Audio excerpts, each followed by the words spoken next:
राम राम शेतकरी मित्रो, मी आता आलेलो आहो सोयाबीनवर फवारणी माराय. जे आता हे पिवळे मिवळे झाडं पडले पाहिजे बघा, हे पिवळे पानं पडले. हे पहा, सोयाबीनचं पान पिवळं पडलं. हे असे पानं मीनं व्यवस्थितशीर आणायचे असेल तर आपल्याला फवारणी करावं लागेल. आता स्प्रे मारावंच लागते याला, कीटकनाशक शिवाय जमत नाही. आता याला कीटकनाशक कोणतं मारायचं. आता एक पानं मीनं कातरत असेल तर हे किवराक्रान, जे गॅस पॉयझन गरजेचं आहे. जर खोडाळीचं काही प्रमाण वाटलं पहिले तर आपण आली का मारलंच, पण थोडंसं आत्ता गॅस पॉयझन दिलं तर बरं. त्यामुळं थोडंसं खोडाळी आटपते, पांढरी माशी मरते. पांढरी माशी मारणं गरजेची आहे.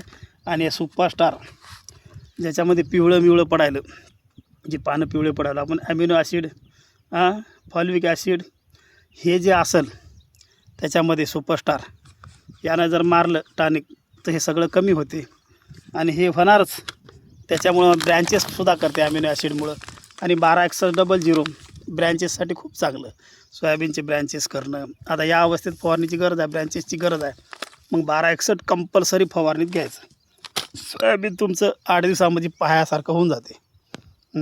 हे बघा, आता सोयाबीन आहे, पायासारखं होऊन जाते 8 दिवसामध्ये.